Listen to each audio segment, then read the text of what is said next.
আসসালামু আলাইকুম। আজকে আমাদের গৌরবের দিন।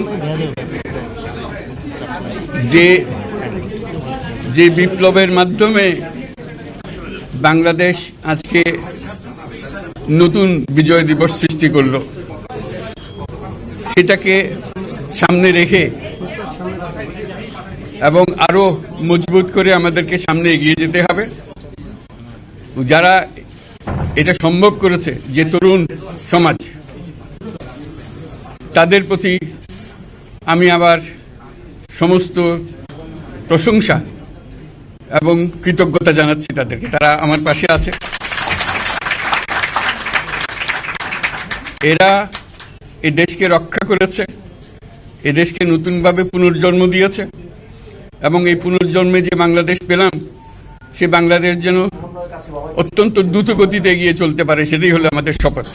সেটা আমরা রক্ষা করতে চাই, এগিয়ে যেতে চাই। আজকে আবু সাঈদের কথা মনে পড়ছে আমাদের, যে আবু সাঈদের ছবি বাংলাদেশের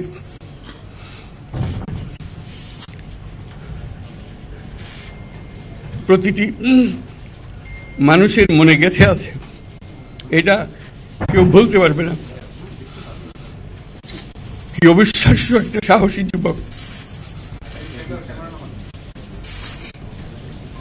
বন্দুকের সামনে দাঁড়িয়ে আছে এবং তারপরে থেকে কোন যুবক, কোন যুবতী আর হার মানে নাই, সামনে গিয়ে আছে এবং বলছি যত গুলি মারো, মারতে পারো। শপথ আমাদের প্রতিজ্ঞা যে আমাদেরকে এটা করতে হবে, ঘরে ঘরে পৌঁছাতে হবে। মানুষ যেন জানে যে বাংলাদেশ স্বাধীন হওয়ার অর্থ হলো তার নিজের পরিবর্তন, ব্যক্তির পরিবর্তন, সুযোগের পরিবর্তন, তার ছেলে মেয়ের ভবিষ্যতের পরিবর্তন।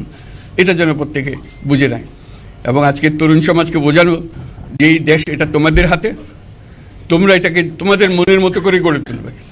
তোমরা যেভাবে স্বাধীন করতে পেরেছো, তোমরা এটাকে তোমাদের মনের মতো করে গড়তেও পারবে এবং তোমাদের দেখে সারা দুনিয়া শিখবে কিভাবে একটা দেশ, একটা তরুণ সমাজ গ্রহণ করতে পারে এবং তাকে পাল্টে ফেলতে পারে।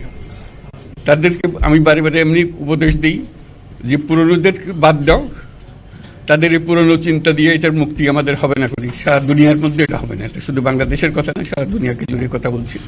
তোমাদের মধ্যে যে শক্তি আছে, যে ক্রিয়েটিভিটি আছে, সৃজনশীলতা আছে, সেই সৃজনশীলতাকেও কাজে লাগাতে হবে। এটা শুধু বই খাতাটা লেখার জিনিস না, এটাকে প্রকাশ করার জিনিস, স্থাপন করার জিনিস, সেটা করা। এটা আমরা এই আজকে আমাদের পুরো কাজটা হলো, দায়িত্বটা হলো তারা যেটা অর্জন করে নিয়ে এসছে, এখন তাদেরকে দিয়ে এটাকে করিয়ে দেওয়া, আমাদের সমস্ত কাঠামোগুলো পরিষ্কার করে দেওয়া। সরকার বলে একটা জিনিস আছে, কিন্তু মানুষের কোনো আস্থা নেই। মানুষ মনে করে সরকার একটা দমন পীড়নের একটা যন্ত্র, যেখানে পায়, যেখানে সুযোগ পায় তার একটা কষ্ট দেওয়া, তার থেকে নিংড়ে দেওয়া, যে সকল স্তরে। এটা হলো তার থেকে কেমন ভাবে সামাল দিতে হবে তাকে, একটা ভয়ের একটা জিনিস, তাকে সামাল দিয়ে চলা। এটা হলো সরকার। এটা সরকার হতে পারে না।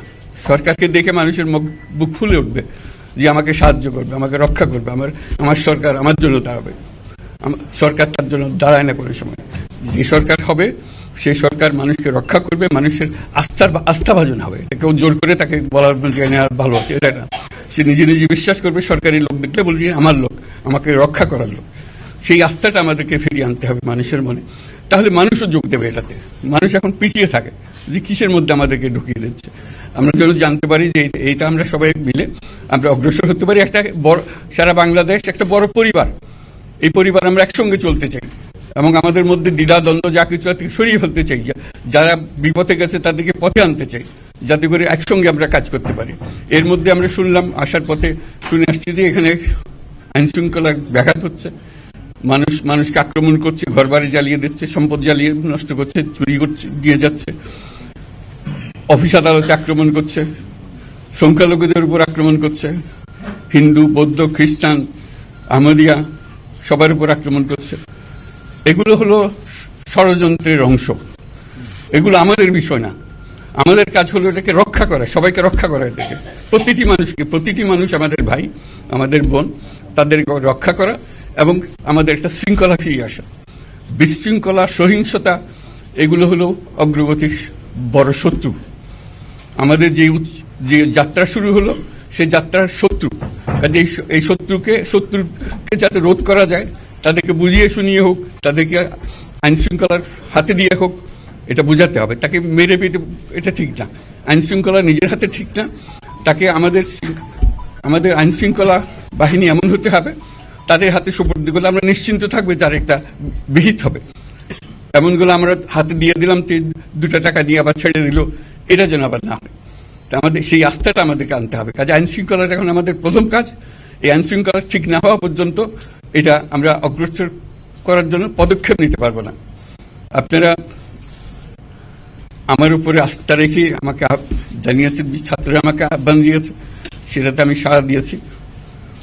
দেশবাসীর কাছে আমার আবেদন, আপনারা যদি আমার উপরে বিশ্বাস রাখেন, আমার উপরে ভরসা রাখেন, তাহলে নিশ্চিত করেন যে দেশে কোনো জায়গায় কারো উপরে হামলা হবে না। এটা আমাদের প্রথম দায়িত্ব। এটা যদি আমি করতে না পারি, এটা আমার কথা যদি না শোনেন আপনারা, তাহলে আমার প্রয়োজন এখানে নাই। আমাকে বিদায় দেন, আমি আমার কাজে থাকি, সেখানে আমি ব্যস্ত থাকি। যদি আমাকে প্রয়োজন মনে করেন, তাহলে আমাকে প্রয়োজন মনে করলে আপনাদেরকে দেখাতে হবে যে আমার কথা আপনারা শোনেন। আমার কথা না শুনলে আমার কোনো প্রয়োজন নাই। আমার প্রথম কথা হলো, আপনারা বিশৃঙ্খলা থেকে দেশকে রক্ষা করেন, আপনারা সহিংসতা থেকে দেশকে রক্ষা করেন, যাতে আমরা যা আমাদের ছাত্ররা আমাদেরকে পথ দেখায়, সেই পথে আমরা এগিয়ে যেতে পারি। এটা একটা খুব সুন্দর দেশ হতে পারে, বাংলাদেশ একটা খুব সুন্দর দেশের সম্ভাবনাময় দেশ। কাজে এই সম্ভাবনাগুলোকে আমরা নষ্ট করে দিয়েছি। এখন আবার সেই বীজতলা আবার তৈরি করতে হবে, আবার আমাদেরকে জেগে উঠতে হবে। তারাই এই বীজতলা তৈরি করবে, তাদের হাত দিয়েই হবে, এবং তাদের দিকে আমরা তাকাবো, এবং আমরা তাদের নির্দেশ মতে আমরা অগ্রসর হব।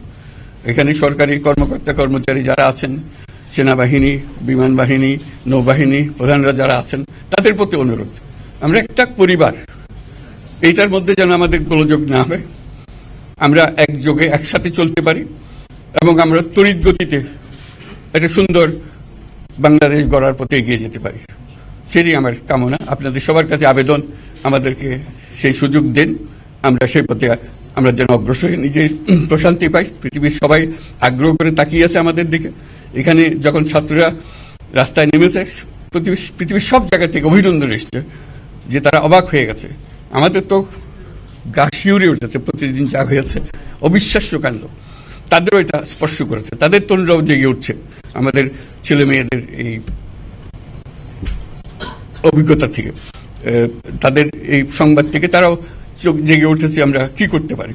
কাজে আমাদের কাজ হবে এগুলো সম্পূর্ণ করা। আমরা আজকের থেকে শুরু করলাম, যেটা আশা করি আমরা দ্রুত গতিতে এগিয়ে যেতে পারবো। সবাইকে ধন্যবাদ।